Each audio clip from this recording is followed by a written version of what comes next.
All right, today we're diving into something pretty controversial in the world of language learning. We're going to look at a defense of a method that most people have written off as totally obsolete, the grammar translation method, specifically for learning Latin. And believe me, this argument, it might just flip how you think about why we even learn a language to begin with.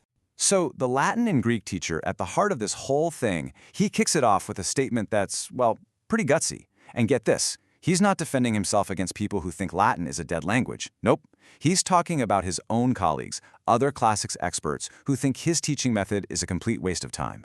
You just know this is going to be good. So what's all the fuss about? Well, it really just comes down to two totally different philosophies for teaching a language like Latin. Two opposing camps, if you will. On one hand, you've got the old-school grammar translation method, or GT for short. You know the drill, learn a grammar rule, then drill it with a bunch of separate sentences. But on the other hand, there's the super popular modern Ørberg method. This one's all about learning through context. You're reading an actual story from day one, just kind of soaking up the language naturally, a bit like how we all learned our first language. Now we got to be super clear about something here. This is not a takedown of the Ørberg method. In fact, the teacher we're talking about, he actually likes it and uses it himself. This whole thing is about defending grammar translation on its own terms and figuring out what it's really for. Okay, so what's the big knock against grammar translation? Well, it really boils down to one major and honestly pretty undeniable point. Basically, the GT method is what you might call anti-fluency. By its very design, it forces you to stop and pull apart every single piece of a sentence. And that's not a bug, it's the whole point. But yeah, that feature has a pretty huge side effect. It's slow. Like really, really slow. Think about it. When you're using a fluency-focused method like Ørberg, you want to be quick, right? The goal is to read and understand a sentence in, say, roughly 30 seconds. Nice and speedy. You keep the momentum going. But with grammar translation, with all that deep dive analysis, that exact same sentence, it can take up to 10 minutes. Yeah, the difference is just wild.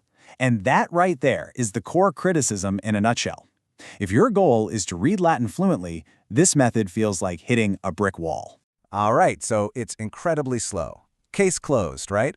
Well, not so fast. This is where the argument gets really clever. It completely accepts that criticism, but then it pivots and asks a much bigger question. What if we've got the goal all wrong? This brings us to what the teacher calls his loquissima idea, his crazy idea. And here's the question. Is it even realistic to expect a high school kid to be fluent in Latin after just 2 years? I mean, reading Cicero like it's nothing? The argument is, for most students, no way. It's just not going to happen. And this analogy just hits the nail on the head. Think about it. We teach English to native speakers for, 10, 12 years? And we still don't expect them to just pick up Shakespeare and read it fluently. So why on earth do we have this expectation for students to read Cicero after only 2 years of Latin? And that's the core of this crazy idea. What if fluency isn't the main point of taking Latin in high school for a couple of years? What if the real payoff is something totally different? So, if it's not fluency, then what is the goal? This is where things get really fascinating, because it's all about the hidden benefits, the long-term advantages that you only get from a slow, methodical approach like GT. See, the real prize isn't being able to read fast right away. It's about building this deep, structural knowledge that sticks with you. First, you get this incredible understanding of the nuts and bolts of how a language is built. Then, you can take that framework and apply it to other languages, making them easier to learn.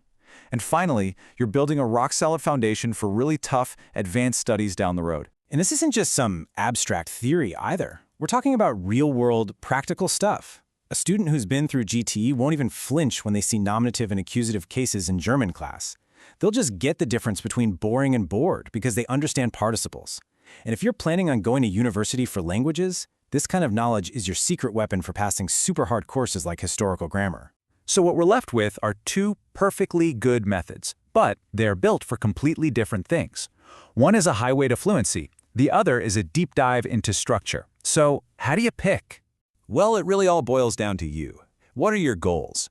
If you just want to read some cool classical texts for fun and get into them quickly, then yeah, the Ørberg method is probably the way to go. But if you need a bulletproof foundation in grammar because you're going to study other languages, or maybe even go into a field like philology, then that slow, steady grammar translation method gives you a huge advantage that pays off for years. So let's leave it with a question for you. If you were starting out today, which way would you go? Would you choose the analytical path to mastering grammar or the immersive journey to reading fluency? Or, maybe the real dream is what our teacher suggests, an ideal world where we actually have enough time to do both.